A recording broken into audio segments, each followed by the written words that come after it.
At AT&T, we guarantee our network so you can talk college football with your BFF while taking Buster to the vet. Hey, yeah, I can't believe he ate the whole thing of chicken wings. And I can't believe we're staging a comeback. Touchdown! Yes!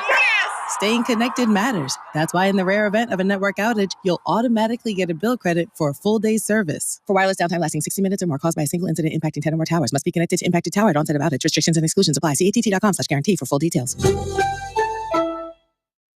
Hey, fans! Welcome back to Fansville's Cheers and Tears. Oh.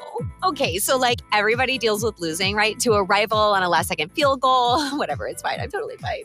But I cope with losing with an ice-cold Dr. Pepper. Those 23 flavors are like so delicious. They totally wash away the pain of your college football team taking a big fat L. College football. It's a pepper thing. This is Paul Feinbaum. That'll do it for me today. Coming up next, The Drive with Wes Neighbors and Steve Moulton on 97.7 ESPN, The Zone. From the University of Alabama, this is Crimson Tide Today.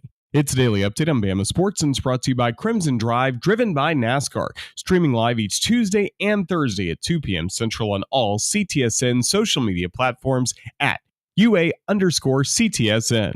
Hello again, everybody. I'm Roger Hoover. As we get ready for Alabama against McNeese State in women's basketball on Thursday, here are thoughts from the head coach of the Crimson Tide, Christy Curry. We really found a way to kind of gut out a win, really gritty win, to find a way to win down the stretch. And thought that was a real positive. You always want to start the season on a positive note. And I thought we were still able to learn a lot from it. And you can learn as much from a win as you can a loss. I truly believe that. You certainly can, and we saw Alabama outscore Stetson 20-11 in the fourth quarter. Did you like more of the defense, the offense we saw late in that ball game? Yeah, I thought we were at critical stops. We went to changed our defenses more effectively. And I thought that we were able to come up with some loose ball hustle plays and really turn that into offense. So it was good to see, down the stretch, we were fortunate to get some critical stops. I'll have more in a moment. Hey, Bama fans, each Tuesday and Thursday at 2 p.m. Central, join us live for Crimson Drive, driven by NASCAR. This live streaming talk show features the latest on Alabama athletics with exclusive conversations with Tide student athletes, coaches, and media members giving their perspective on the Crimson Tide. You can watch on YouTube, Facebook, and X, with all conversations archived as well on the Alabama Insider podcast. Roll Tide with Crimson Drive, driven by NASCAR. Join us this afternoon for Crimson Drive, driven by NASCAR, streaming live at 2 p.m. Central on all CTSN social media platforms at UA_CTSN. Crimson Tide Today is brought to you by Crimson Drive, driven by NASCAR. Crimson Tide Today is a production of the Crimson Tide Sports Network from Learfield. John Abraham here for the parts department at Bobcat of Huntsville. Not only do these guys carry genuine OEM Bobcat parts, they also have a full line of Marshalltown concrete supplies. On top of that, they have a wide selection of arborist tools and supplies on hand for you tree guys. Bobcat of Huntsville also has a full service department, and don't forget the sales and rental guys too. Come on down and visit the all-new Bobcat of Huntsville location in Madison on Highway 20 next to the Redstone Harley-Davidson. Firehawk Aerospace is a non-traditional defense contractor advancing the state of propulsion to strengthen the U.S. Defense Initiative. Founded in 2019, Firehawk Aerospace established early leadership in manufactured propulsion with the development of 3D printed hybrid rocket fuel grains. Visit firehawkaerospace.com to learn more. That's firehawkaerospace.com. Lake Gunnersville Ace Hardware is your locally owned and operated hardware store. We're not just about numbers, we're about helping neighbors, because our Ace Hardware store is part of your community. We're committed to being the helpful place by offering our customers personal service, quality products, and a convenient shopping experience. As the helpful hardware folks in your neighborhood, we promise that helping you is the most important thing we have to do today. Stop by and visit Lake Gunnersville Ace Hardware today, 1536 Blunt Avenue in Gunnersville. Talking ball with Scott Tyson and Drew DeArmond. Weekday mornings beginning at 7 a.m. Only on 97.7 ESPN The Zone. WCZN, Union Grove, Huntsville, Alabama. 97.7 ESPN The Zone. This hour is brought to you by Woody Anderson Ford, Alabama's F-150 Superstore. Welcome to The Drive with Wes Neighbors and Steve Moulton. Call into the Neighbors Wealth Management Hotline, 256-576-4977. That's how I roll. And I'm not going to drink and drive anymore. That's 256-576-4977. Now, here's Wes and Steve. It is a Thursday edition of The Drive. And for those of you watching on WZZN TV, you want to get a shot of that? That's Full Moon Barbecue, baby. The deal is up and running as we speak. And today is also this, and that is fantastic. This is sweet potato casserole here. Sweet potato casserole. Yes, sir. From Full Moon Barbecue. I got, count them, 2 of the zone deals. There's only one handling fee charge. So the more you buy, the cheaper that handling fee is. And you better believe, partook in a big burger here this afternoon. And I've got DeArmond's ready to go home with me for dinner tonight. Yep. If you don't know what a DeArmond is, number one, what are you listening to? Number 2, they've got a grilled cheese. And they put pulled pork on it. That's right. That's right. It's the stuff dreams are made of, really. Mm-hmm. That's Brian Temple, Steve Moulton here with you. We are flying a solo as Wes has to go to a funeral in Tuscaloosa. So certainly thoughts and prayers out to the there was an unexpected passing that happened from over the weekend, but that is happening this evening. I'm not sure how much I need to say on that, but Wes is out today. Your phone calls are the feature at 256-576-4977, the telephone number, if you would like to participate. How good is the Auburn job? Honestly, how good is the Auburn job? Well, Joel Klatt went on the next round, had this to say about the Auburn job. And the fact that it's worth pondering, I think, tells you everything about the job, right? Let me go back to your first point. I wholeheartedly agree. You know, I read some stuff and they're like, well, obviously they're going to go get Lane. Like, there's no way you would leave Ole Miss for Auburn. Just ain't happening, especially with Florida and LSU open. And then Drinkowitz, I wouldn't leave Missouri because I feel like, again, I think that's their expectation is more in line with what their program is. The Kentucky one is interesting. You know, if you believe that you need time to go and build what you want to build and do it right, like Tony Elliott at Virginia, right? He's had a few years and now he's reaping the rewards of that. Then you go to Kentucky because Auburn is going to think that they're going to go and next year compete for it. And then if you lose your first three SEC games, they'll be sitting there like, well, what are we going to do now? You know, so yeah, I think it's tough because I think Auburn is a great program. I love Auburn as a program. I think it's better when Auburn is a top tier SEC team, but you know, like this is not a job that's that attractive, but it's because of the way the people around the program have behaved in the last 15 years. Again, it's about expectation. It's about pulling the trigger as quick as possible. Plus, you guys know, probably even more so than I, but I've got, you know, enough connections to know that, like, when it starts going south at Auburn, it gets nasty, you know, and there's, you know, the Harsin stuff and everything going, you know, there's a lot going on at that place. How appealing is the Auburn job? And we're going to find out. John Cohen, this is a gigantic hire for his tenure as athletic director. He just went through this with basketball after the retirement, and it was already in place. We had John on talking about that basketball change. Took overtime to beat Bethune-Cookman right out of the gate. How good is this Auburn men's basketball team going to be this year? Well, we're going to find out here pretty shortly. In fact, just to go on a little bit of a basketball tangent, I've read up a little bit.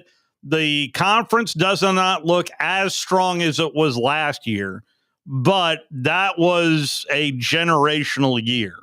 It is unfair to judge all SEC basketball years on last year because of just how big the separation was between the SEC and everybody else. It just, from a statistical standpoint, SEC men's basketball was just at a different level. So it looks like it's a notch down, but I'm not sure how big that notch is. But part of that is Auburn in particular with a new head coach. And yes, he is a new head coach. I realize Stephen was there for the suspended games for Bruce Pearl right out of the gate as well. I believe it was Stephen that filled in while Coach Pearl was still on his show cause. But now here we advance to a football hire. And hearing Joel Klatt there on the next round speak on the Auburn job itself, it is, I tell you, if I'm fully invested in Auburn football and an Auburn supporter, it kind of makes me shed a little bit more light on the program and see who can you get to run your football program down there on the Plains. 256-576-4977, the telephone number. Coming up on the program today, speaking of Auburn and head coaches, a former Auburn head football coach is going to join us. Might not be the one that you're thinking of right out of the gate. So I'm sure right out of the gate you're thinking, oh, Governor's coming on. No. Terry Bowden, Coach Terry Bowden, going to join us in about 20 minutes' time. It's long distance from Florida. Yes. So he is well-versed in the games going on this weekend, including Auburn at Vanderbilt, and ought to be Be good to hear from Coach again. Yeah, it will be. It's been a little bit since we've talked with Coach Bowden. In fact, when's the last time we talked to Coach Bowden? Wow, that was July. Oh, wow. Man, so it has been a while. It's been a minute. So look forward to that conversation. Also, some of the other conversations, I did not have a chance to play quite a bit from the teleconference yesterday. There was a little back and forth between Mike Griffith and Eli Drinkowitz. Where did I put it? It's around here somewhere. But I will try my best to look that up. But I did have a chance to play the standings, in particular, the rankings that came out on Tuesday night, and what Coach Drink had to say in that regard. Is there any takeaway to think that this selection committee is going about things differently than we've seen in the past? The top two teams' schedule rankings and strength of schedule is in the mid 30s. A&M's in the top 5. They were ranked 3. So I don't know what's changed. That is the condensed version. Here is a longer back and forth of how Griff was setting it up with Coach Drinkowitz. Great opportunity with these new rankings out. Obviously, Texas A&M win over A&M certainly would help the metrics. Did you get a idea or thought about the new schedule strength metric and schedule strength, and as far as where Missouri's at with 2 losses in those rankings? Is there any takeaway to think that this selection committee is going about things differently than we've seen in the past?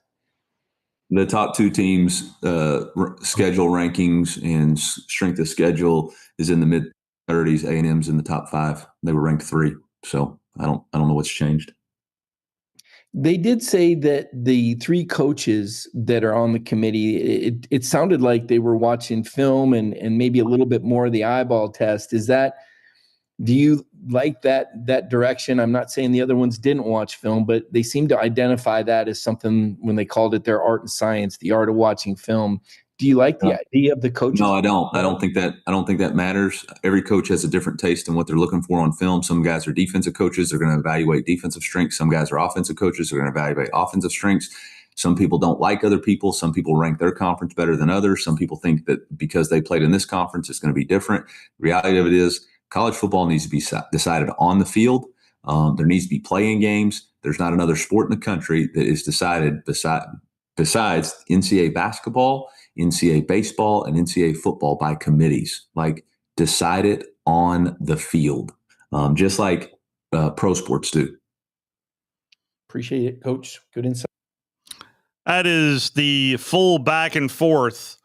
So that reels back to, for those of you that may remember, Coach Drankowitz answering a question that Pat Forty asked him in the main room there in Atlanta of the playoff in particular, play-in games. And by the way, it's November. And that deadline of, I want to say it was December 2nd, somewhere in that neighborhood, on this deadline of what the CFP is going to look like next year and moving forward is slowly creeping up on us. And there is not a whole lot of noise, at least this week. They were trying to get it done in August. And if you noticed, it was pretty quiet that week in August. So there was some disagreement there. So we'll see exactly what direction. We know what the Big Ten wants to do with the college football playoff. I'm not 100% clear. And I'm trying to think back of the latest time that I've heard Commissioner Sankey speak on the playoff issue himself. But I know at one point he mentioned that he was fine with 4. But this is going to expand, whether it's 16 or in the 20s, we're all going to find out. But, well, I will tell you this, from listening to the teleconference over the last couple of weeks, I've heard more conversation about making the playoffs from questions than making an SEC football championship game. It does make me think that conversation may have a legitimate conversation moving forward. What's more important, winning an SEC championship or making the playoff? I did have that question in my mind for a couple of coaches yesterday, but you only get a limited time to ask some questions. But I do have that in the back of my mind of, I know everybody, all 16 of them would line up and say, if I'm playing for an SEC championship, it means the other one's going to take care of itself. I get that. I understand that. But from a fan perspective, well, what do you care about more, SEC championships or making the playoff? I'll ask Terry Bowden that question. The former Auburn head coach is going to join us in about 10 minutes' time. 256-576-4977, the telephone number. Incidentally, coming up tonight, schedule-wise, we've got Randolph Raider football for you. Bailey Lowry will have that play-by-play call. And for those of you wanting Thursday night football in its entirety, Talk Radio WZZN will have the Raiders and Broncos. And we will join it in progress right here on 97.7 ESPN The Zone. Then coming up tomorrow, we've got Buckhorn at Hartselle.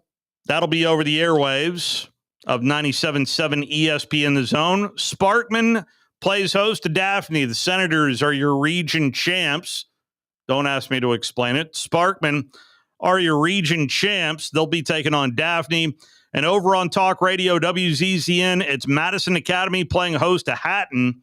Did some homework on the Hornets yesterday and today, and it's been a while since these two teams have met up, but these two head coaches know each other quite well, a lot. And We'll talk to Bob Godsey coming up tomorrow morning. In fact, I am filling in for Scott Tyson tomorrow morning with Drew DeArmond, and we'll talk to Bob Godsey coming up tomorrow morning. So that's what's ahead. There is quite a few high school football games going on tonight due to the threat of inclement weather. And at least the latest that I have in front of me, if you are making plans to head out to high school football tomorrow night, this is directly from the National Weather Service. They're not furloughed, right? Anyway. Showers and possible thunderstorms before midnight, then a chance of showers and thunderstorms between midnight and 3 a.m. Again, this is for tomorrow night, not tonight. Your chance of rain tomorrow evening is 80%. And then after midnight, it'll clear up around 3 a.m., low around 58. Here comes another cold front. I was watching some weather this afternoon on my way in, before I came in. Yeah. They're talking about a very cold start to Monday, and they mentioned there might be flurries. I don't want to be the one that breaks that out. They said no communication. They said no accumulation, but they actually used that word, November 10. Wow. So I will say this: if you're gearing up for the Veterans Day parade, dress warmly. Woo. That's coming up on Monday. Wow. That'll be Tuesday, but it'll still be cold. Well, yeah. Monday's high, mostly sunny with a high of 42, low of 24. Wow. Yeah. It's the dog's gonna steal the blanket that night. Yes. There was a very high probability. Oh, that's a warning. That's not a watch. The dog will steal the blanket. Yes. The news out of Dallas, boy. Marshawn Nealon, in an apparent suicide, has passed away at the age of 24, and he played at one point for Matt Rule and the Nebraska head coach. I mean, you can hear it in his tone.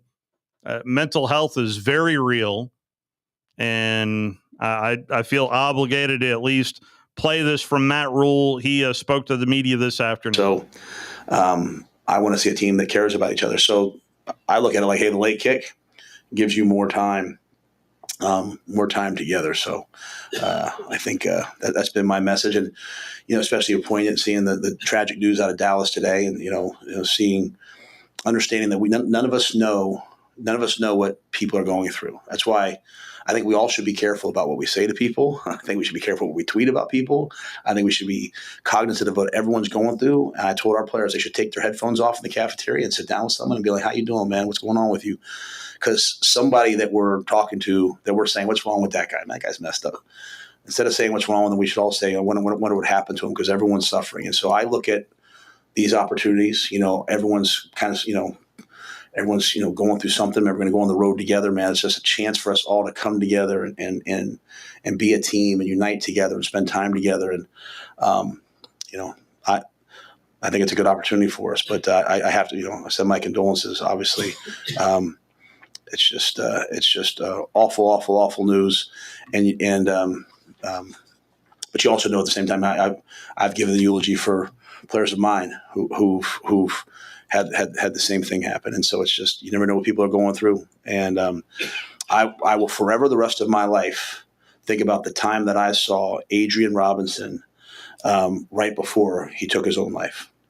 And I saw him on campus, and I was walking this way and he was way over there. And I was like, I need to catch up with Adrian, because he had got done playing.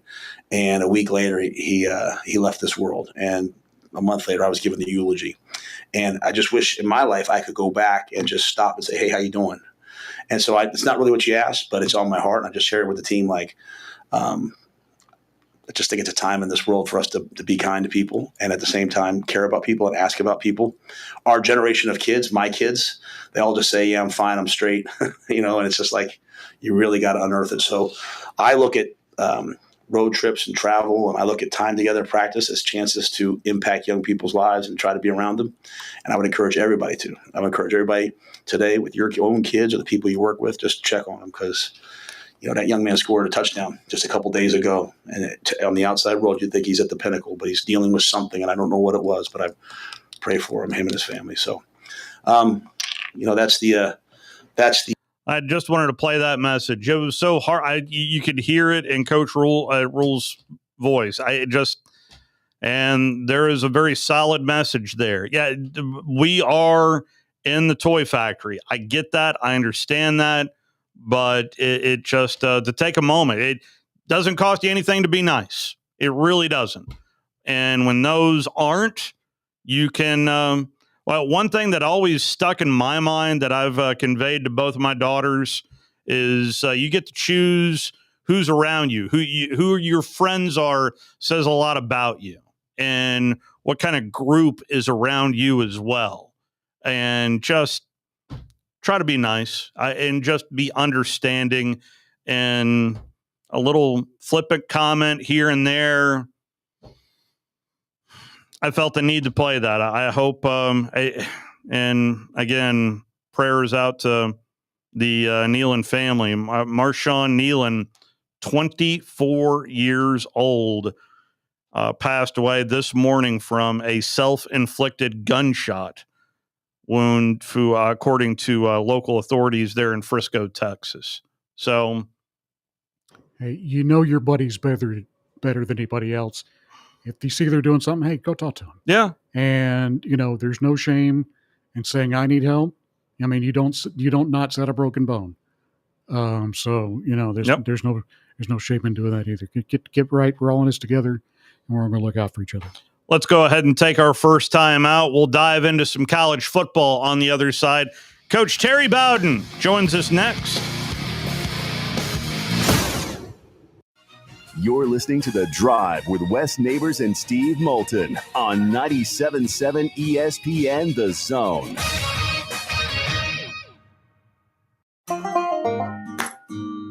Does it really matter which dealership you buy from? Short answer, yes it does.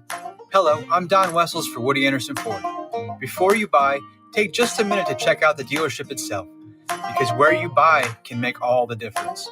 Sure, customer reviews tell you what others think, and that's good. But when Ford Motor Company itself recognizes a dealer, that's something special. Woody Anderson Ford has earned Ford's Triple Crown Award, an honor achieved by only the top 1% of Ford dealers in America. It's based on superior customer satisfaction, sales excellence, and exceptional service performance. In other words, the best of the best. So when you're ready for your next car, truck, or SUV, come see how we earned our Triple Crown status.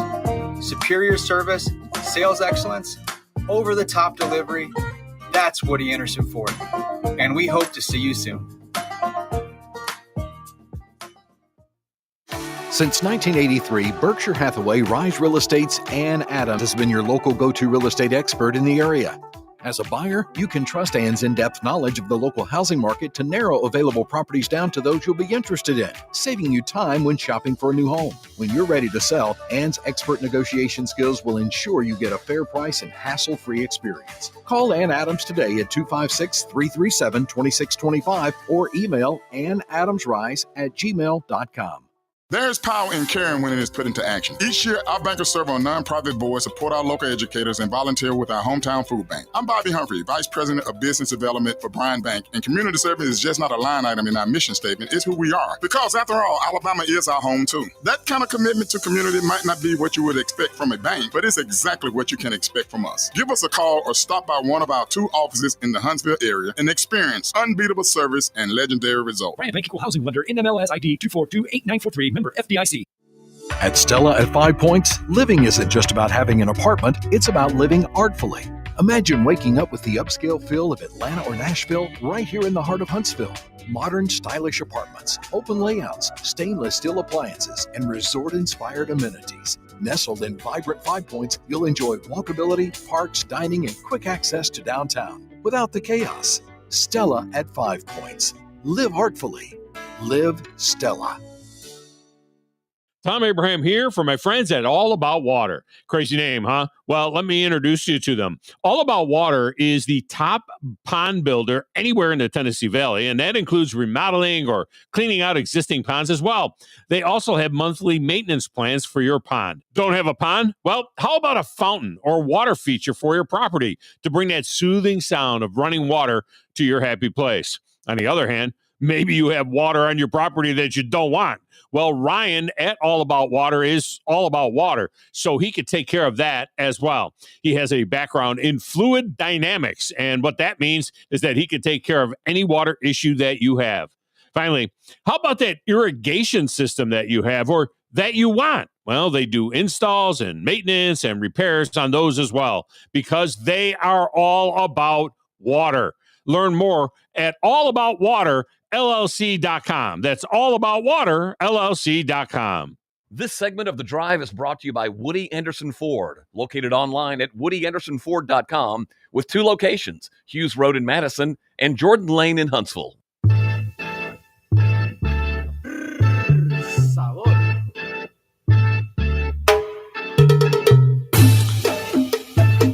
Back here on The Drive, Wes is out. Steve here with you.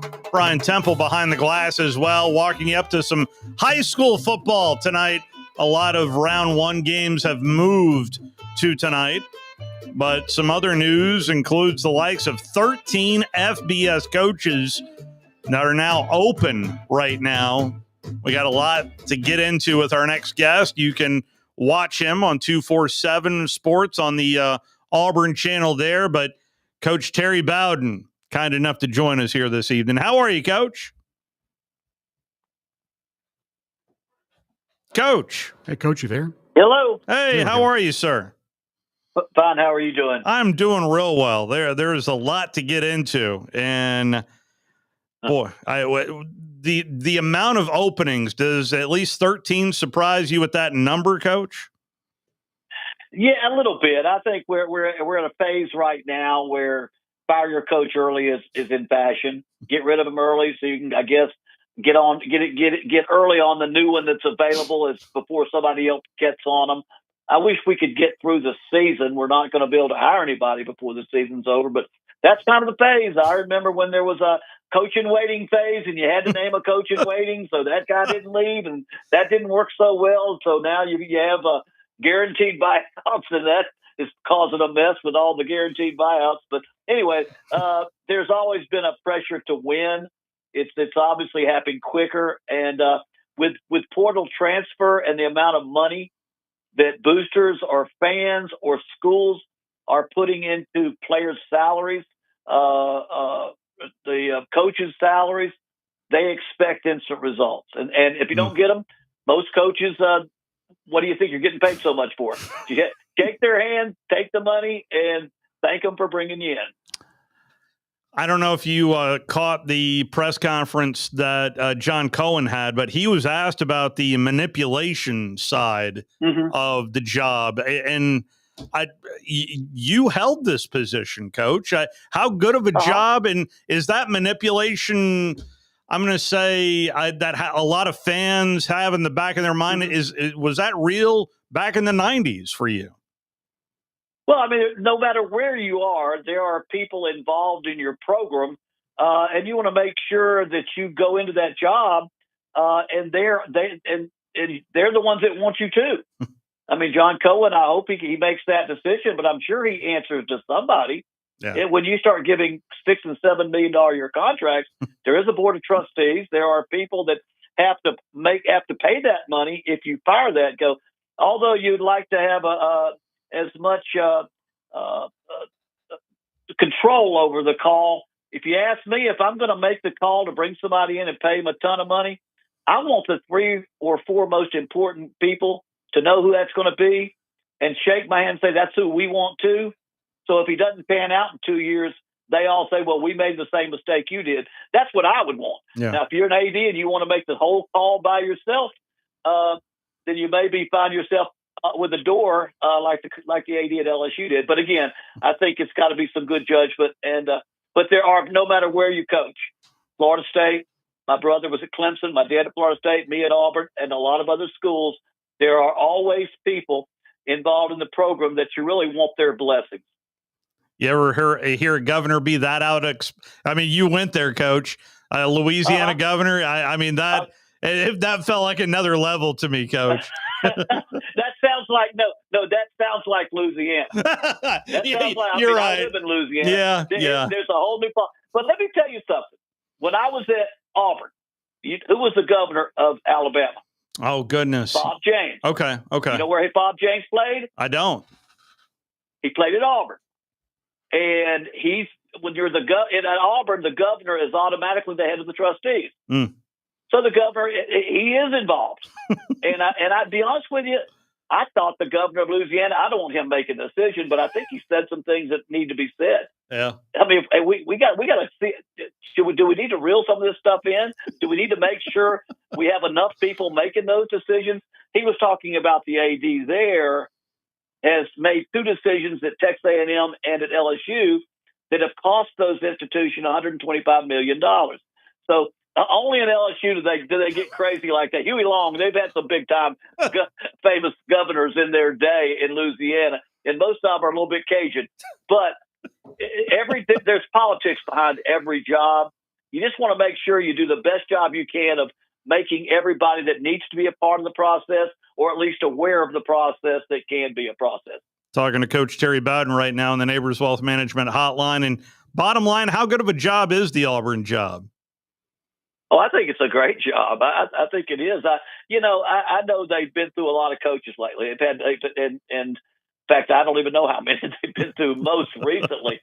But Pat Dye was there for 10 years, and he had a winning. He was 50-50. I think he won 5 against Alabama. I had a winning record against Alabama. Tuberville had a winning record against Alabama. Gene Chizik won a national championship. Between Bear Bryant and Nick Saban at Alabama, you know how many coaches there were? 7. You know how many coaches got fired? 4. You know how many coaches left? The other 3 left because of the pressure. So it took 7 coaches to get from Bear Bryant to Nick Saban because their expectations are so high. I don't see why Auburn's would necessarily be any less high. You just need to make a good decision. There are some excellent coaches out there. It's like first-round draft choice quarterbacks in the NFL. They don't always pan out. Yeah. And it's about the same amount of money you put into it nowadays.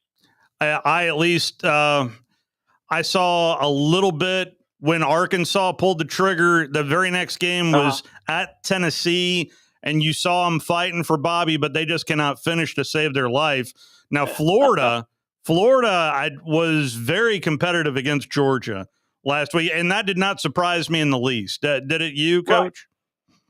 No, Florida's had a great defense all year. Yeah. And they played close with everybody, and they just couldn't quite win the close game, and offensively they weren't clicking, very much like Auburn. Outstanding off defense in every game, but couldn't quite make it work offensively. LSU, same boat. Defense got much better. Nowadays you can't be good on one side of the ball. You better be good on both sides of the ball. If you're not going to win enough. The problem is, and I don't know if we're seeing it clearly, we're paying more and more money for coaches, but because of NIL, you can't build a program as easily. As quick as you get him, if you don't play your backup, he's going somewhere else. So you can build it, but you also, the people you used to be able to get 2 or third, second team, third team, you could beat a lot of teams. They're now taking your second team away and paying for them, and it's making it more equitable. It's making it harder to win. It's even going to get harder. So we're going to end up paying more money to get a coach who's going to win immediately. But because of the NIL and the portal, it's going to be much more competitive and equitable between teams. And so good for the fan, I guess, but very good for the overall college football fan. Not so good for one set of fans that wants their team to have an advantage. So the other thing that at least creeped in my mind yesterday during the SEC teleconference, Coach, was we've got 4 SEC programs they're all going to have that 30-day window. So this is a significant number of SEC level talent. And I do wonder what this is going to do to that one portal window that we do have this year. Yeah, I don't know that we know the answer because, we've just changed it now. It was 2 portal windows. Now it's only 1. That's right. Schools are trying to look at that. Maybe that's why we're getting out of coaches so early in the year so we can be ready for the portal. we're also letting the players get ready for the portal. You know, I was at ULM till 2 years ago, where you have no money for NIL, and every year the three that I was there, the last couple of games, I would have that Friday night talk to the players. When that quarterback ain't looking in the eye, or that good defensive lineman isn't looking in the eye, somebody's already gotten to him and he's leaving. You know, and and I think everybody starts jockeying. So, you know, and trying to make sure they maintain their roster, or they are in a position to improve their roster. And it's still a moving target. It's not it's not an exact science quite yet. And the young coach or the new coaches that can figure it out quicker than others, and the schools that are in a better position for stability probably will have the best chance to clean up in the portal. Well, that word right there, it feels like tamper month. November is tampering month more than how big of an issue is that, Coach? Well, it's I think it's pretty big. I mean, I know from experience, like when you're in the Sun Belt. I mean, we played like Troy. ULM's the same with Troy and South Al and those schools. Of course, UAB is in the other conference, USA. But every one of we're all being poached. I mean, and be honest with you, we're poaching the 1AA. And so what's happening is you're not allowed to talk to them, but you can talk to their high school coach. Hey, by the way, if that old son of a gun you used to have playing at Auburn right now, if he ever decides to leave, we've got a place for him. Just want you to know, Coach, but we don't mention it to the player. I mean, they're obviously you can poach without breaking the rules on the thing. But it's very, very. It's always everybody.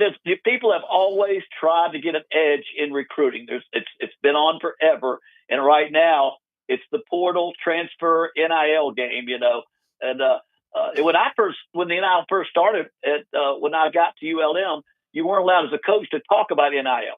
Well, everybody knows the coach tells the NIL people which guy you want. You know, people out there, they're just going to start giving money to different people.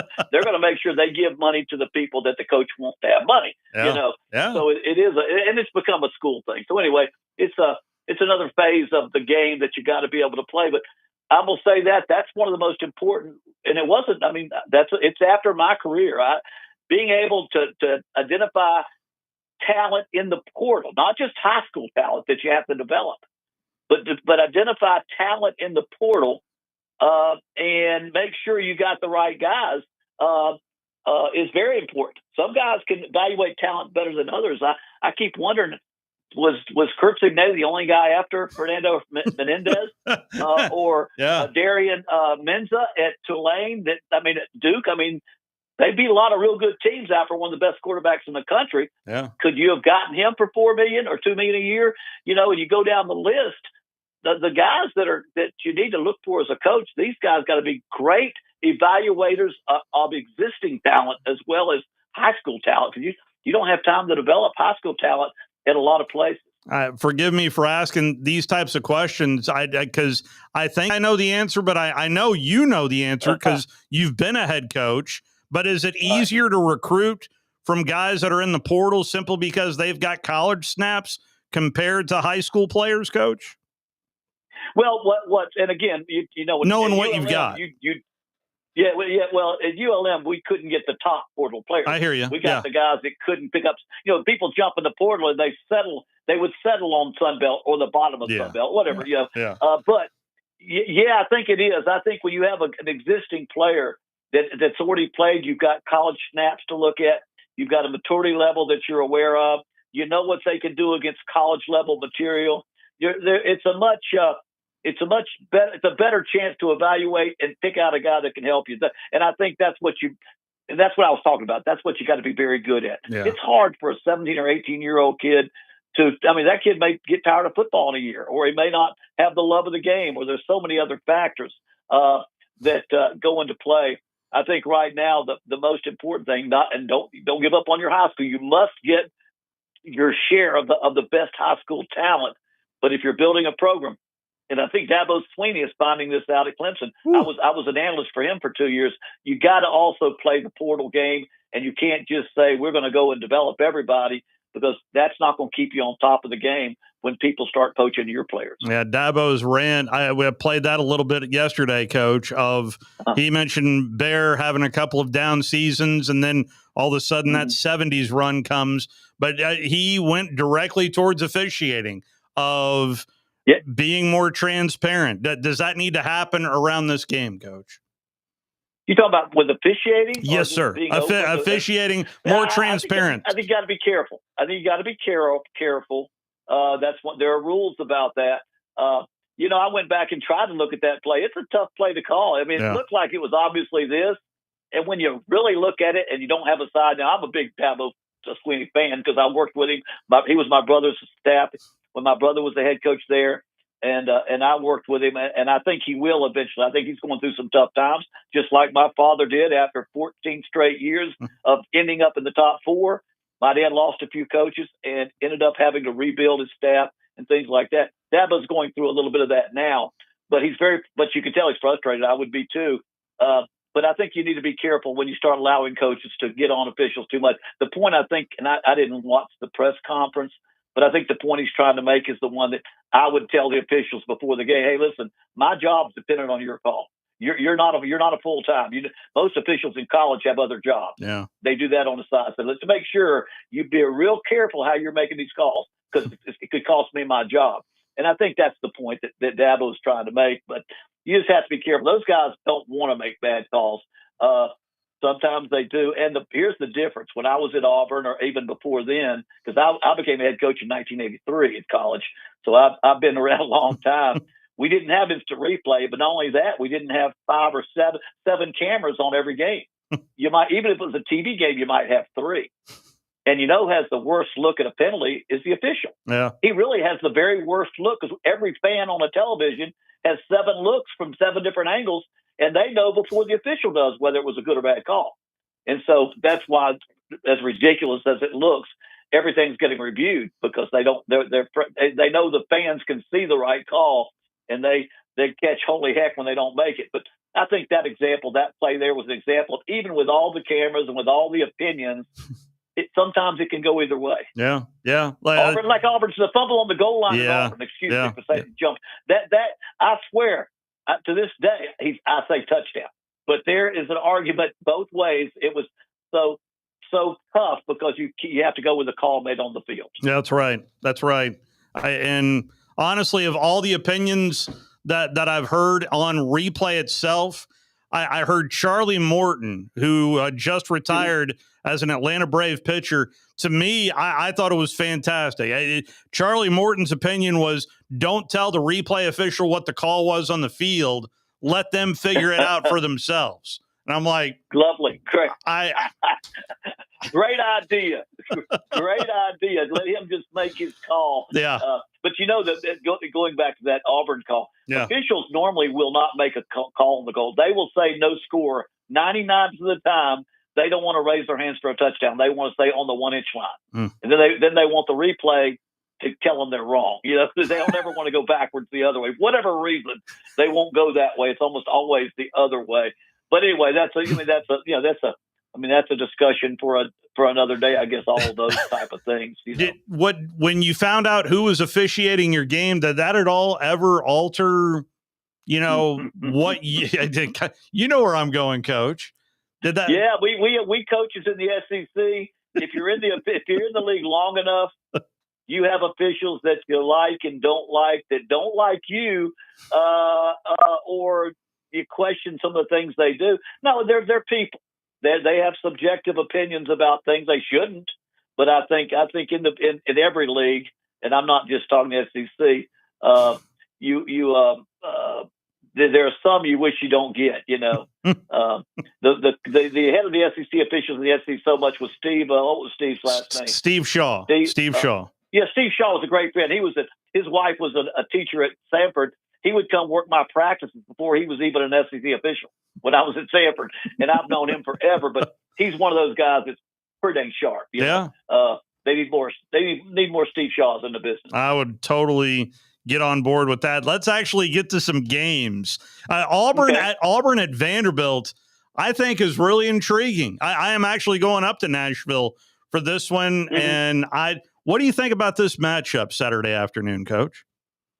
Well, here's what I would say, and again, that's kind of what they pay me for now in New York is to analyze games based upon the spread, which I have never gambled in my life because I've been a football coach. But that's what now, a 6.5 number on that game. Here's the way that, if you look around the country, that teams that fired their head coach, it seems to create some juice or some excitement or the circle the wagon effect. I mean, Virginia Tech won a couple of games after they fired their coach. Florida played great after they fired their coach. Even at Arkansas, when they fired Sam Pittman, they played pretty good and won some games. So I think that effect, not that whether you you wish they would have fired Coach Freeze now or later, or sometimes it'll rally the group. The assistant coaches and the players will rally and circle the wagons, and they'll play better. And I think that's the effect it's going to have on Auburn. Now, the problem I see is that Vandy, it will be fired up. They've had a special year, and if they were to lose this one, it's going to really go back down to a good year, not a great year, but a good year as it heads that direction, And so I've got two factors. One, I think Vandy will respond well. You got to remember, in the second half, they tore up Texas in the second half and was just an onside kick away from winning that game. On the first half, you could see the different talent level of the two schools. So, I mean, it's all about to be. I have a hard time going against Vandy on this game. I have a hard time thinking that they won't have a great comeback too. But I also recognize that the changing of the coaches creates a positive effect on the team. And so I'm not going to say who I think will win that game, but I do think it'll be very close. And I think Auburn will not collapse because they fired their coach and everybody's worried about their job and the players are jumping in the portal or talking to people. The way I've looked at it, and you've looked at other teams, these guys rally. They want to look good. They want to play good, and they want to come together. The assistant coaches want to practice hard. DJ Durkin, whoever they pick as coach, he'd be a great head coach. He'd be a great job.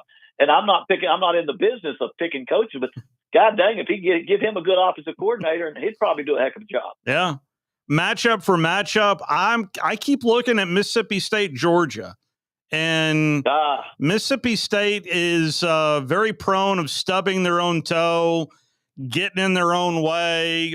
Boy, I'd say penalty-wise, it's – but I think matchup for matchup, if Mississippi State can play cleaner, they can tell me what you think about this matchup, Coach. It's a 9 right now. I've got 9 points, and I'm taking Mississippi State with 9 points. I think Georgia will win the game. Yeah, but Georgia has started slow all year. Yeah, and Georgia has finished strong, and I think Kirby Smart, probably better than anybody else in the league in the SEC, is a great game.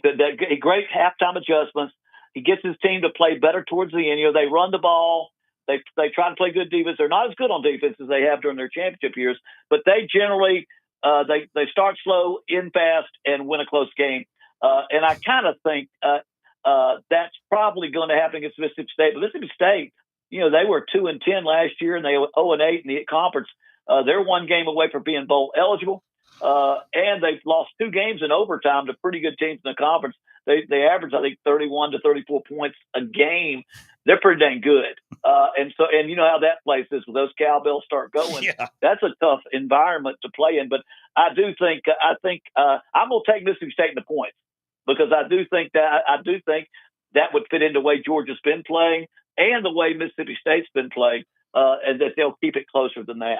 I asked Kirby yesterday during the teleconference because of the close tie that Jeff Lebby has with Josh Heupel about the offenses being similar, and this is what I got in response, Coach. We're similar but different. That's all I got. They're similar but different.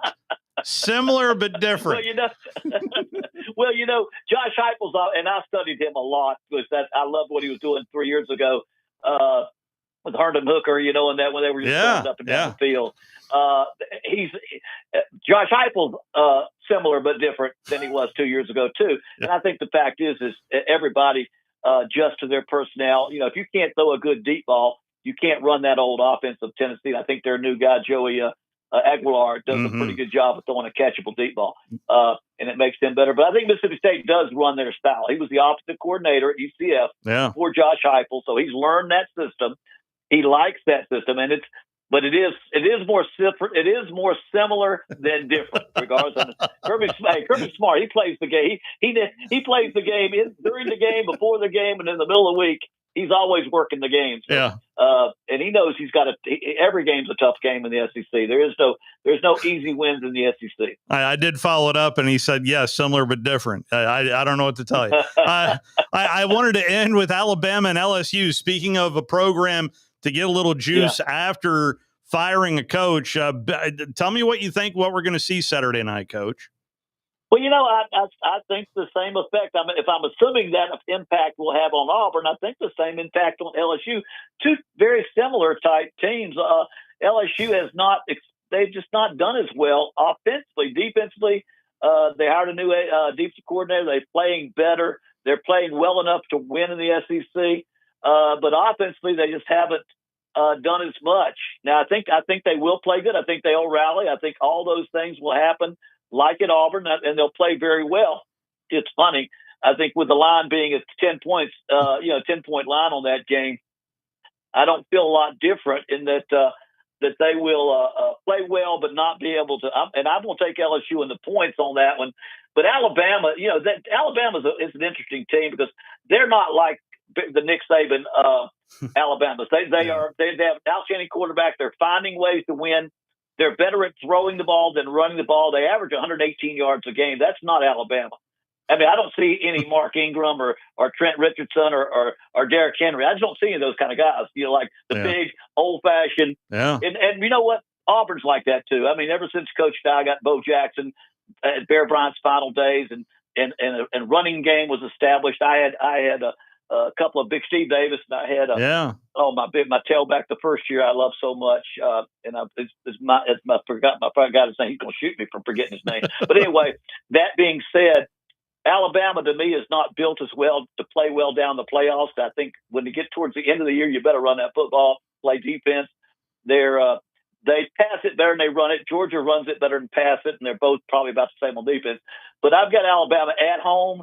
I think LSU will play well. They won't collapse, but and I'm going to take the points with LSU because I just think that they can. I think 10 points is a little bit much. I think LSU can play well enough. But again, none of these games would shock me if it goes the other way. But I just think I think LSU and Auburn both will respond to the circumstances. The fans everybody will respond and pull together. It doesn't have the negative effect that you think it would have. It's more of a we're going to rally the troops.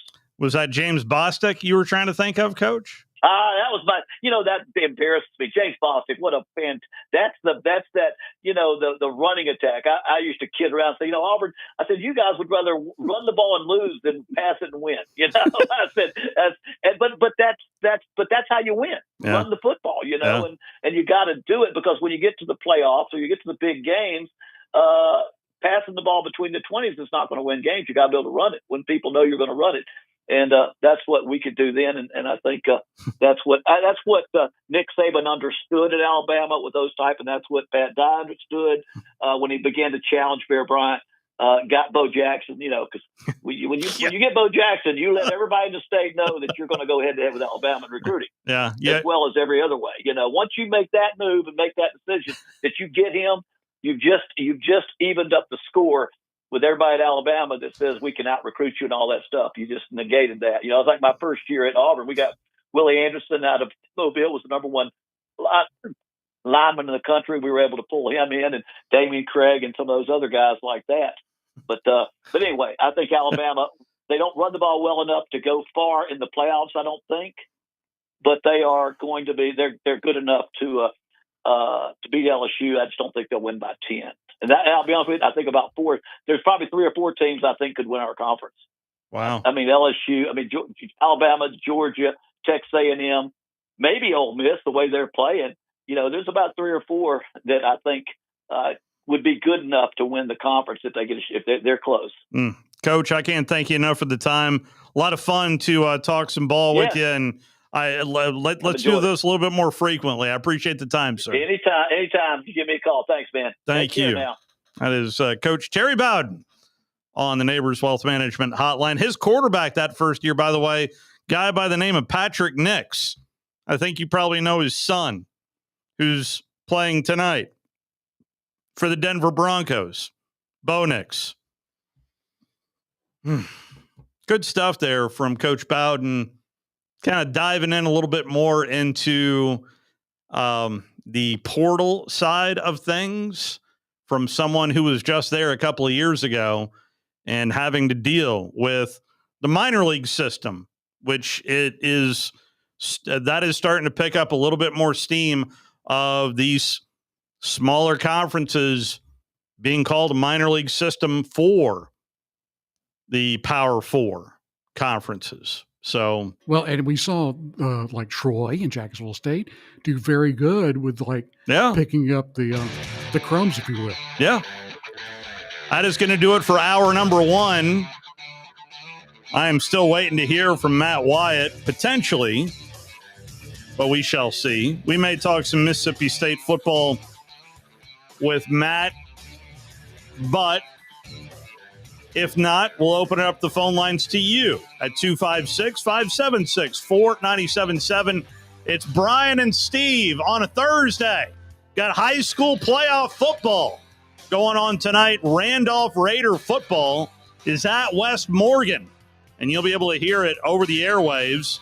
For those that want to catch Bo Nix and the Denver Broncos taking on the Raiders, that full game will be on Talk Radio WZZN.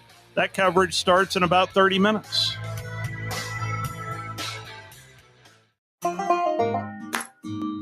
Does it really matter which dealership you buy from? Short answer, yes it does. Hello, I'm Don Wessels for Woody Anderson Ford. Before you buy, take just a minute to check out the dealership itself, because where you buy can make all the difference. Sure, customer reviews tell you what others think, and that's good. But when Ford Motor Company itself recognizes a dealer, that's something special.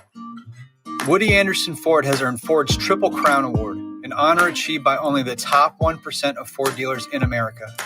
It's based on superior customer satisfaction, sales excellence, and exceptional service performance. In other words, the best of the best. So when you're ready for your next car, truck, or SUV, come see how we earned our Triple Crown status. Superior service, sales excellence, over-the-top delivery, that's Woody Anderson Ford. And we hope to see you soon. Need tough equipment you can count on? Christopher Equipment has you covered. Whether it's air compressors, trenchers, bucket lifts, concrete tools, generators, skid steers, and more. Serving you with locations in Tullahoma, Shelbyville, Manchester, Fayetteville, and Hazel Green. Christopher Equipment. From job site to backyard, rent or buy, Christopher Equipment delivers the tools you need when you need them. Call 931-455-3900 or visit christopher.equipment today. Christopher Equipment, powering your project. I'm here with Stan McDonald of Jacob Title. Stan, I've heard that every real estate closing at Jacob Title is a very big deal. Why is that? Wes, I'm reminded of a very impactful statement that I heard from Coach Ian Stallings years ago when he talked about big games and little games. He said he didn't like that comparison. He says, because try losing one of those little games. And if you ever do, it ends up being the biggest game all year long. Well, it's the same thing with real estate closings. Every game, every closing is a very big deal at Jacob Title. Because when it's your closing and your contract on the line, it's a very big deal, and we understand that at Jacob Title. So it sounds like whether your client is a first-time residential buyer or a multi-million-dollar investor, they can expect your A game. That's exactly right. As a matter of fact, when you bring your real estate closing to us at Jacob Title, we understand it's all about trust and confidence. And when Stan McDonald tells you that a chicken dips snuff, you can look under his wing for the box. And like Beebs likes to say, there's no doubt about it. It's an amazing time in our industry. Things are changing so rapidly. With digital signatures and workflow software, we help our customers work from anywhere. This helps you save time and money and upgrade your technology. Like I said, it's an amazing time to watch our customers grow and succeed. Just ask anyone. A Lion's secret. Since 1986, Full Moon Barbecue has been cooking quality meats low and slow over a hickory wood-fired pit. From ribs and wings, brisket, turkey, catfish, and sausage to the best butts in town. If you're planning a holiday or a birthday party, Full Moon has a large banquet room. And Full Moon is ready for your next catering or tailgate. Just call us and we'll take care of everything. 256-713-0070. Full Moon Barbecue on the Parkway next to Costco. The best little pork house in Alabama.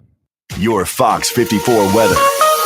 I'm Chief Meteorologist Jordan Dressman. A mostly sunny sky this afternoon. Going to be a great day. Temperatures climbing into the low and mid 70s, dropping into the low 50s as we head into the overnight. A partly sunny to mostly cloudy skies. We head into your Friday afternoon. Temperatures climbing into the low and mid 70s. There is a chance for some scattered showers and thunderstorms as we head into Friday evening, and that could have an impact on Friday night football. Your Fox 54 weather. Only on 97.7 ESPN The Zone.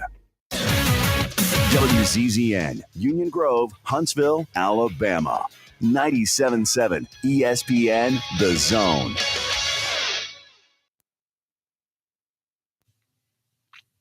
This is SportsCenter.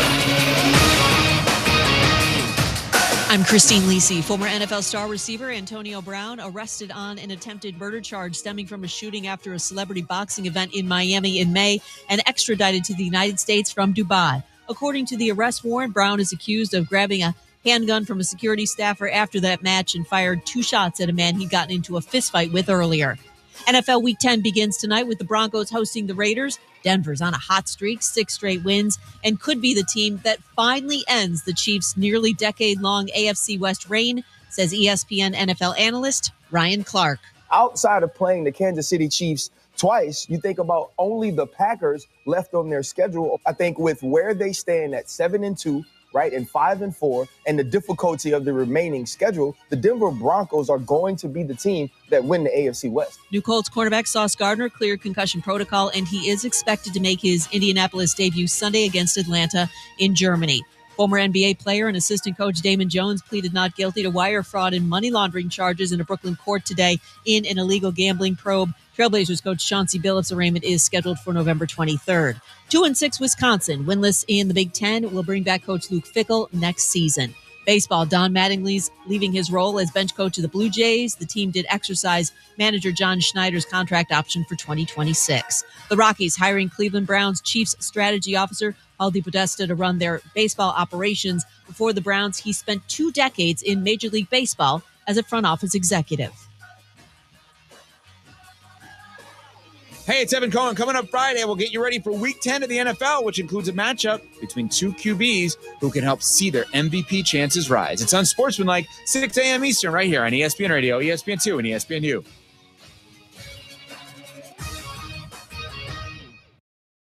.97.7 ESPN The Zone. Welcome to The Drive with Wes Neighbors and Steve Moulton. Call into the Neighbors Wealth Management Hotline, 256-576-4977. That's how I roll. And I'm not going to drink and drive anymore. That's 256-576-4977. Now, here's Wes and Steve. Walking you up to some high school football tonight. There is quite a bit of it tonight across the area due to the threat of some rain tomorrow night.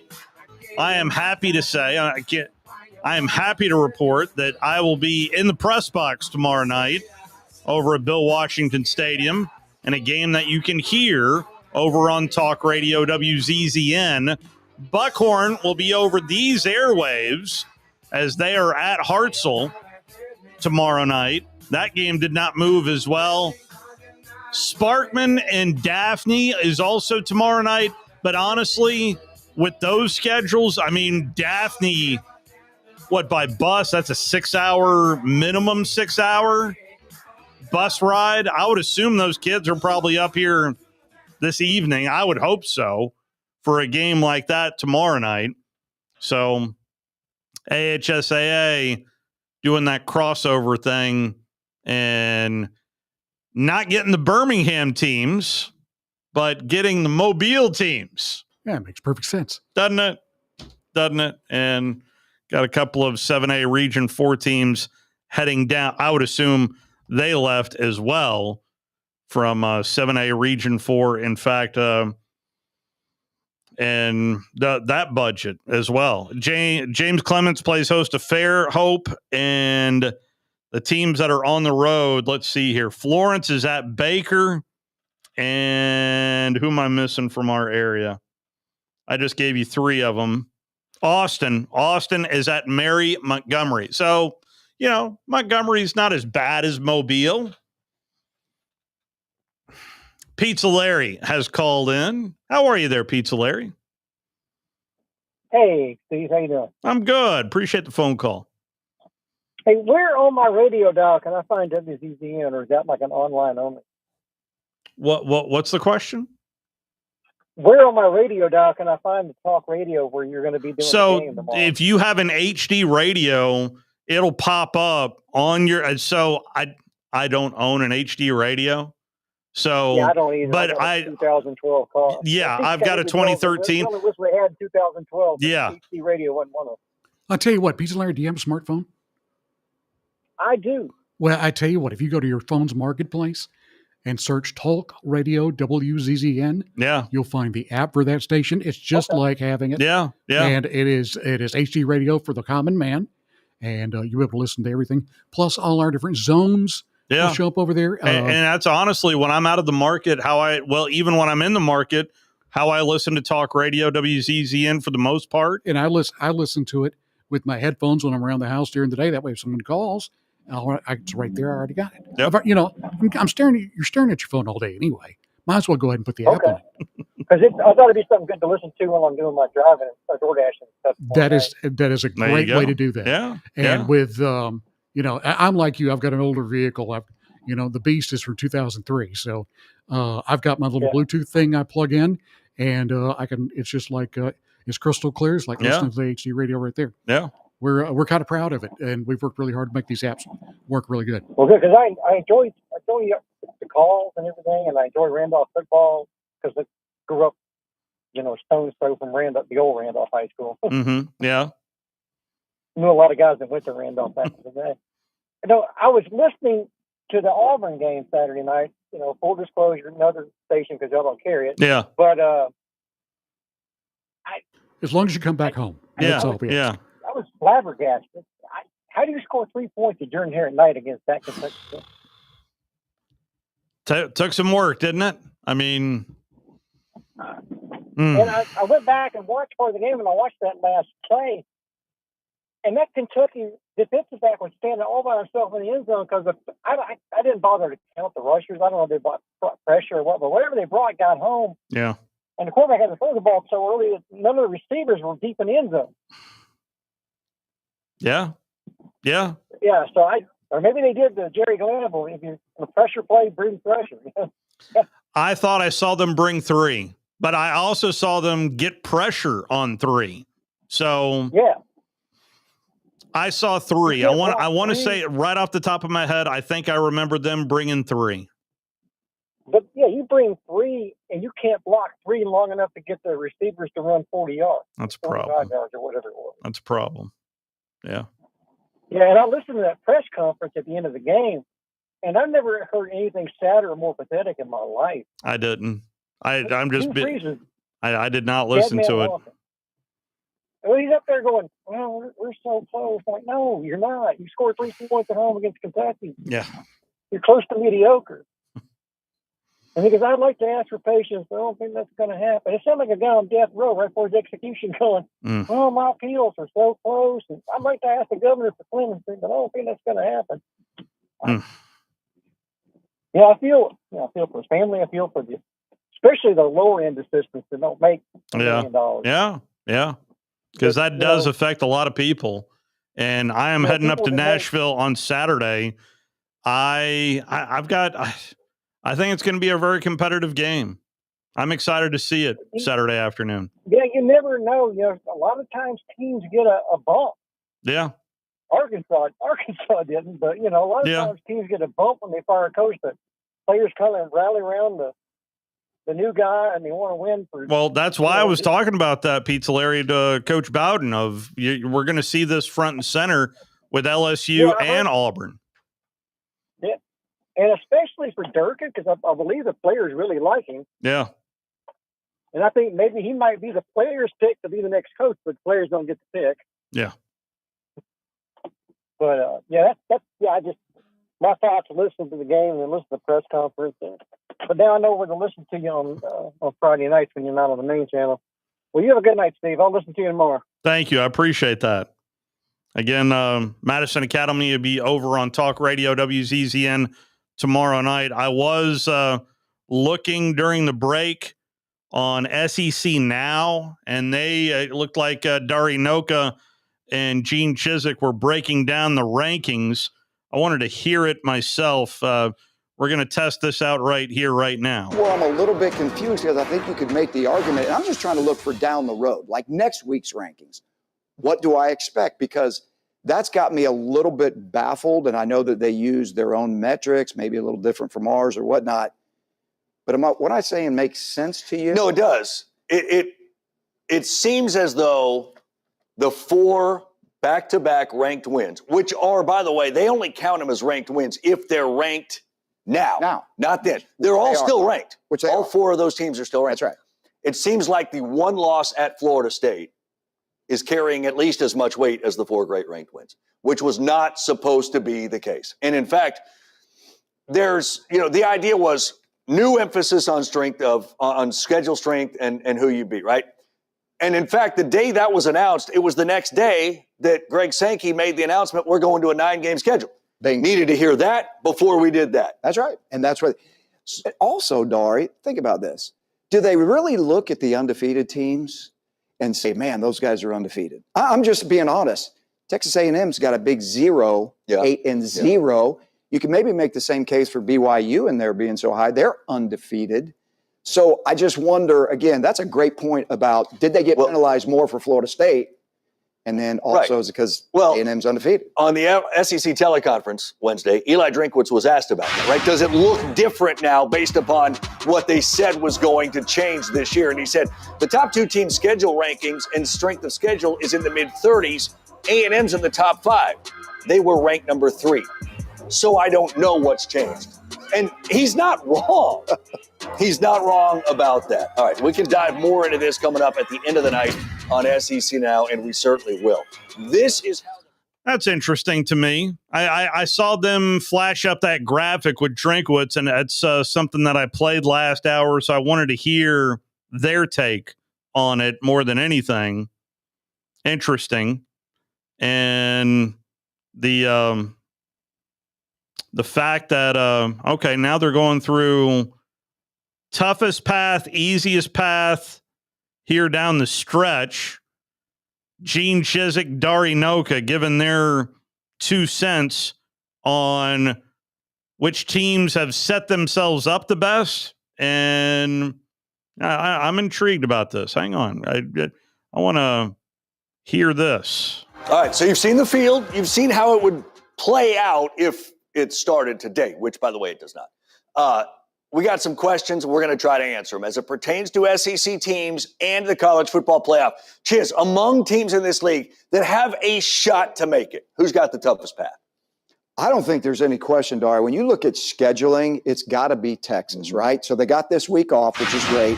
But they have to go to Athens, where Georgia has lost 1 time in 5 years. So that's a tall order. Now you look at the end of the schedule, they got to play Texas A&M. Yes, they get them at home. Texas A&M is playing the best level of football they played all year long here in November. And sandwiched between them, Dari, is Arkansas, which is not always an easy out. And you can ask a lot of people about that one, including Texas A&M. They put 42 on Texas A&M, so Arkansas can score points. This is not a shoe-in schedule for Texas. Just going to Athens alone, and you got to take them one at a time, that's a tall order. I will go with the team. I don't disagree. I actually kind of agree with you, but I'm going to take somebody else. I'm going to take the team right below them right now in the CFP rankings, Oklahoma. And it's really all because of that game 2 Saturdays from now in Tuscaloosa. That is a game. It's an afternoon game. It's not a night game. Maybe that's a good thing. Maybe Oklahoma just showed everybody something by going to Rocky Top and winning at night in dark mode. But they've got to win that football game, because I think we're both assuming 10-2, you're safe. 9-3, you're playing with fire, right? So you don't want to assume you can get in if you lose a game. Then they come home from Missouri and LSU. I think they both have tough roads. You know what this means, though? You and I both believe that even though they sit at 16, Vanderbilt has an easier path than these two because they have 3 more winnable games. No question Am I about wrong? it. They could be sitting outside that 12 just waiting for somebody to lose so they could slide right back up. They've got Auburn, Kentucky, and at Tennessee, which is not necessarily easy. Easiest path among SEC teams. I think it's a no-brainer. I think Ole Miss is in no matter what. They're not going to screw this up. They can't screw this up. They have Citadel this week, Rat poison. Then Rat they have poison. to go to Florida. Yes, that could be a tough out. We know Florida has great athletes. We know right now they took Georgia to the limit. These guys got a lot of pride, even though they have an interim coach.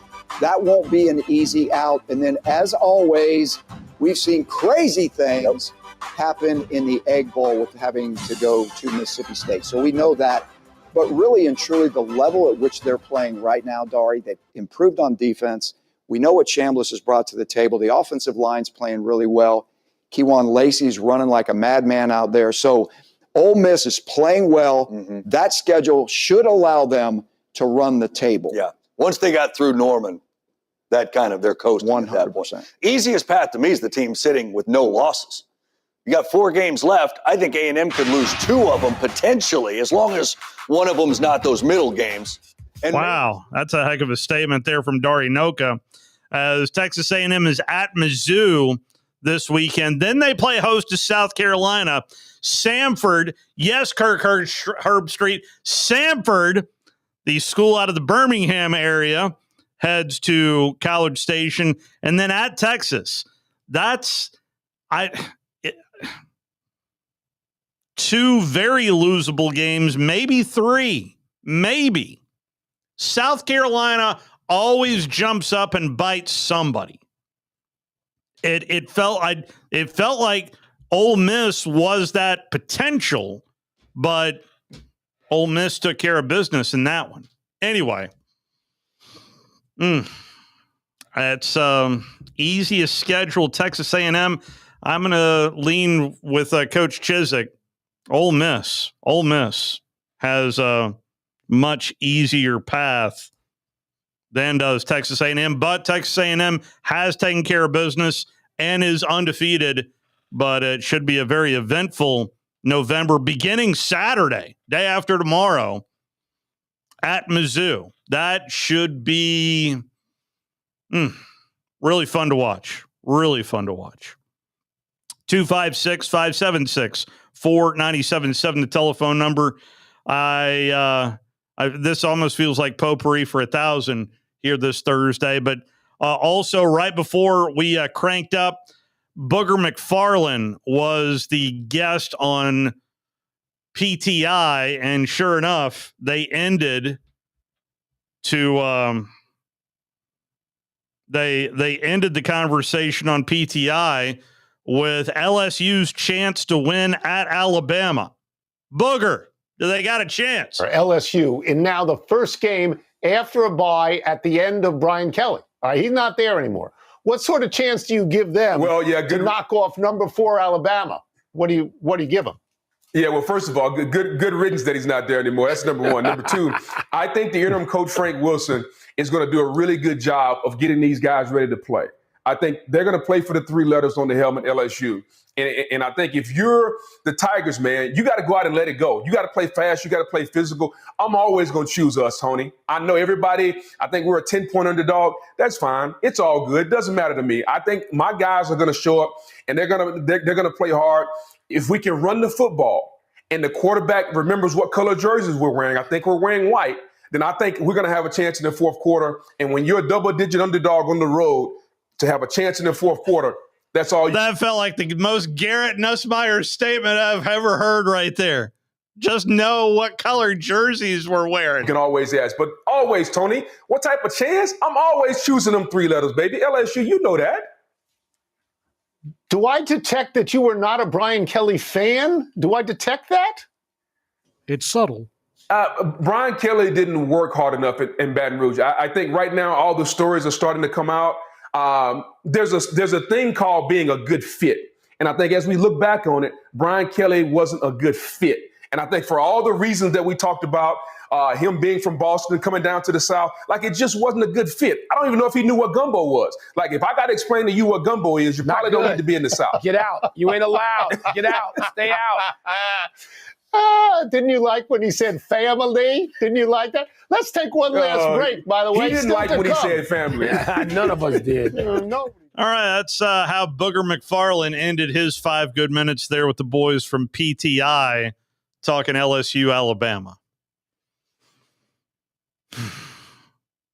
If you missed my conversation with Kalen DeBoer, I'll tell you what, let's take our first time out. I'll re-rack that for you coming up next, but your phone calls are certainly welcome on the Neighbors Wealth Management Hotline on a Thursday edition of The Drive, 256-576-4977. You're listening to The Drive with Wes Neighbors and Steve Moulton on 97.7 ESPN The Zone. Since 1983, Berkshire Hathaway Rise Real Estate's Ann Adams has been your local go-to real estate expert in the area. As a buyer, you can trust Ann's in-depth knowledge of the local housing market to narrow available properties down to those you'll be interested in, saving you time when shopping for a new home. When you're ready to sell, Ann's expert negotiation skills will ensure you get a fair price and hassle-free experience. Call Ann Adams today at 256-337-2625 or email annadamsrise@gmail.com.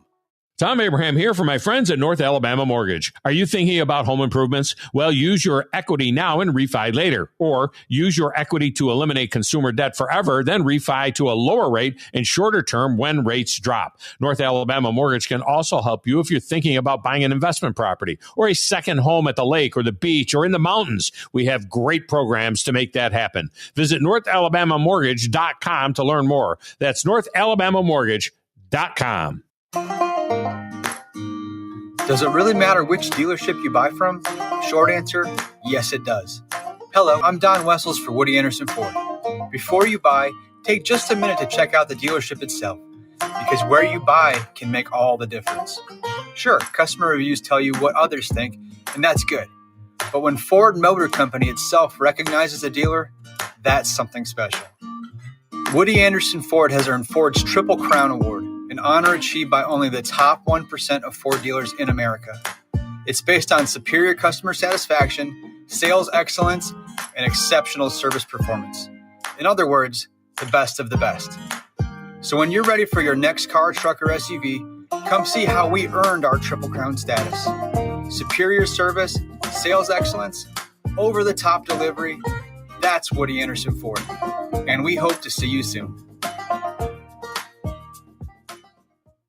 Eagle Masonry and Installation. It's right there in the name. Eagle is your one-stop shop for block, stone, or brickwork, monument signs, and outdoor kitchens and fireplaces. Eagle also offers the finest craftsmanship and insulation, including fiberglass or spray foam insulation, and of course, insulation removal. Philip Love and his team have years of experience, bringing the region the best in masonry and insulation services. For more information and a quote, visit insulatewitheagle.com or call 256-755-1556. Eagle saves you time. Eagle saves you money. I'm here with Stan McDonald of Jacob Title. Stan, I've heard that every real estate closing at Jacob Title is a very big deal. Why is that? Wes, I'm reminded of a very impactful statement that I heard from Coach Gene Stallings years ago when he talked about big games and little games. He said he didn't like that comparison. He says, because try losing one of those little games. And if you ever do, it ends up being the biggest game all year long. Well, it's the same thing with real estate closings. Every game, every closing is a very big deal at Jacob Title. Because when it's your closing and your contract on the line, it's a very big deal, and we understand that at Jacob Title. So it sounds like whether your client is a first-time residential buyer or a multi-million-dollar investor, they can expect your A game. That's exactly right. As a matter of fact, when you bring your real estate closing to us at Jacob Title, we understand it's all about trust and confidence. And when Stan McDonald tells you that a chicken dips snuff, you can look under his wing for the box. And like Beebs likes to say, there's no doubt about it. This is your home for Alabama football. Jam Miller, the running back, will get the handoff. He'll stay on his feet. He'll turn it up. He'll go down the sideline. 10-5, touchdown, Alabama. Jam Miller, icing on the cake. This is 97.7 ESPN The Zone.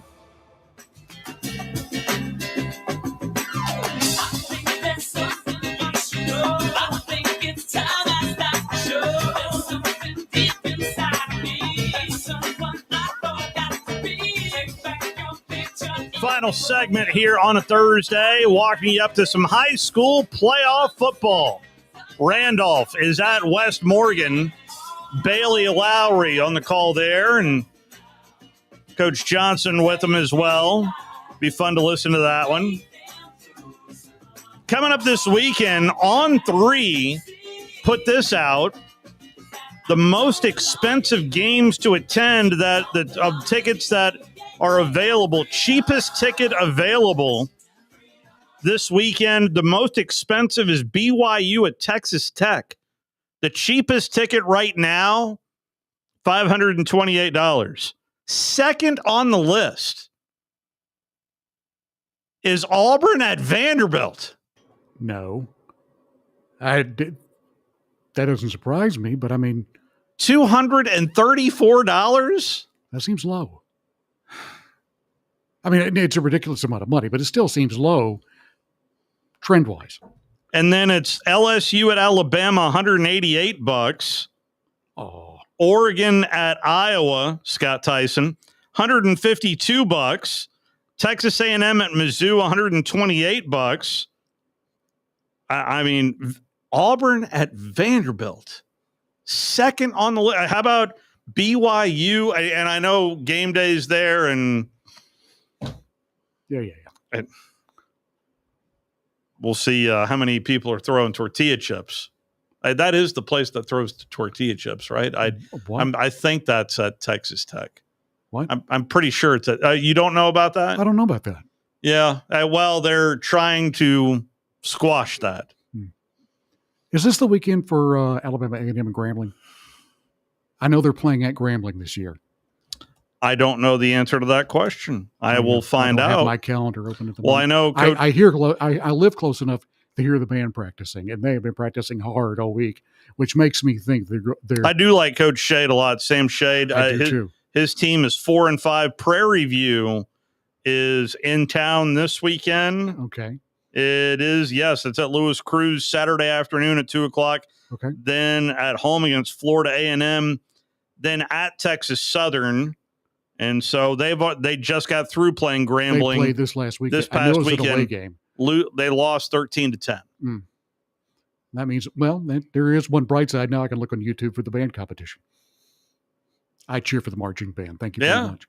Football is that game they play. That's an elite. Band shows. That's an elite. No, and one some of my favorite times because they used to have the tradition of playing Jacksonville State. Yeah, and then the Jacksonville State Marching Southerners and the Maroon and Gold band from A&M would both put on a halftime show. Yeah, and it was fantastic. I tell you that, and you could hear it anywhere in town.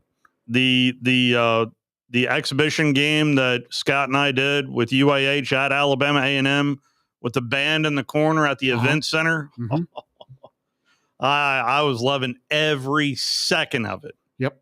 Every second of it. It's a great atmosphere. If you have not been to the event center and taken in a basketball game there, then you're missing. Yeah, you just go treat yourself. It is an elite place that we have right here in our own backyard. All right. Had an opportunity to talk to the Alabama Crimson Tide head football coach and Kalen DeBoer, as his Crimson Tide a 10-point favorite heading into the boys from Baton Rouge. Given the combinations that we've seen along the offensive line, be it due to injuries or whatnot, where do you think the O-line is right now heading into this LSU game, Coach? I mean, I think we've played, a lot of different guys, and I think, understanding why that is, it has been. Well, there's guys that are dinged up, and then that led to competition. And I think the competitiveness, has helped each of them individually. What, you want here now is we have all these reps that we've had throughout the year. And we get into the last couple games of the season. You really want that chemistry that can exist with whoever's out there, to be on another level. And so I think there's things that we do really well. I think we've, done a pretty good job keeping Ty upright. There's been a game or two where we struggled a little bit more, but, I think it's well understood that we feel we want to run the football better than we have.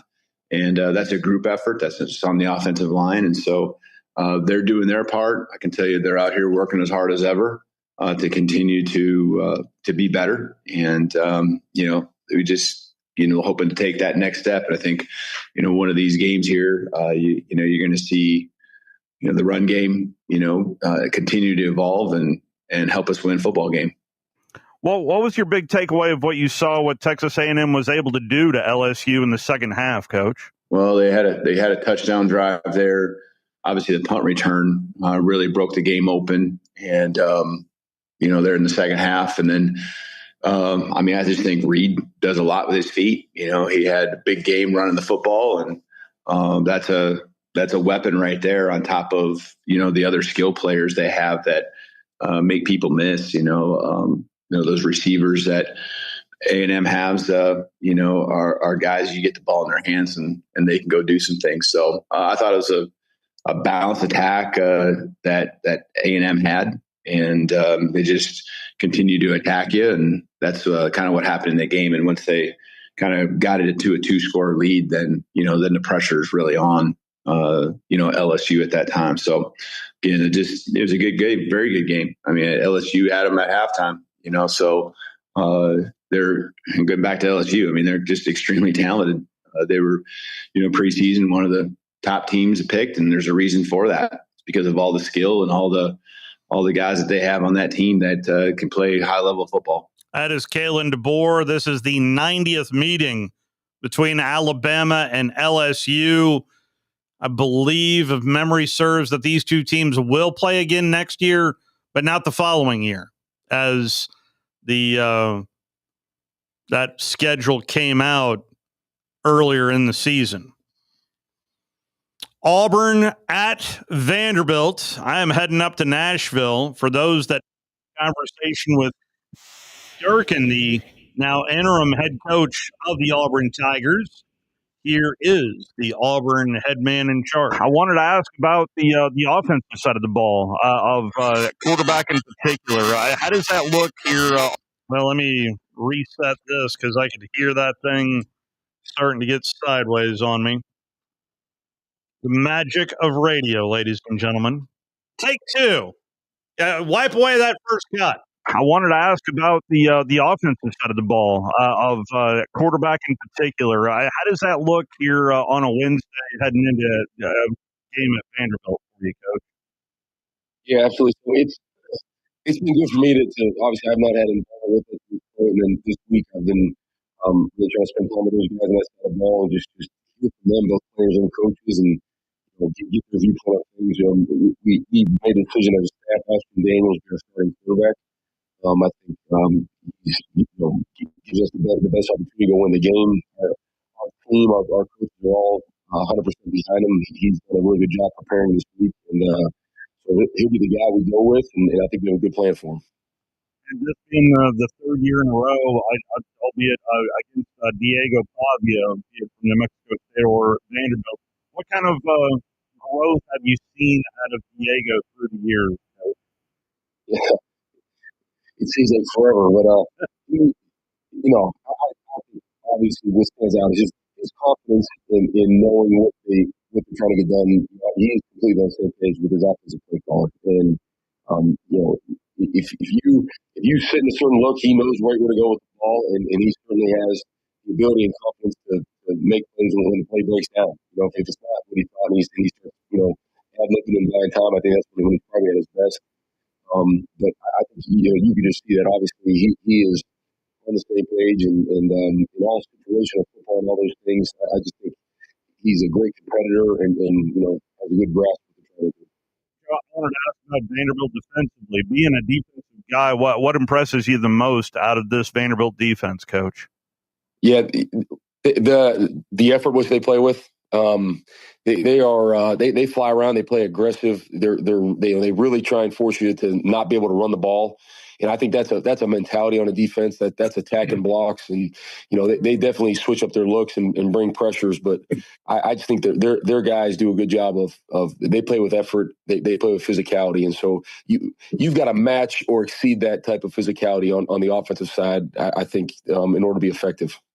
What were your takeaways of what you saw in the fourth quarter at Texas last weekend for Vandy, Coach?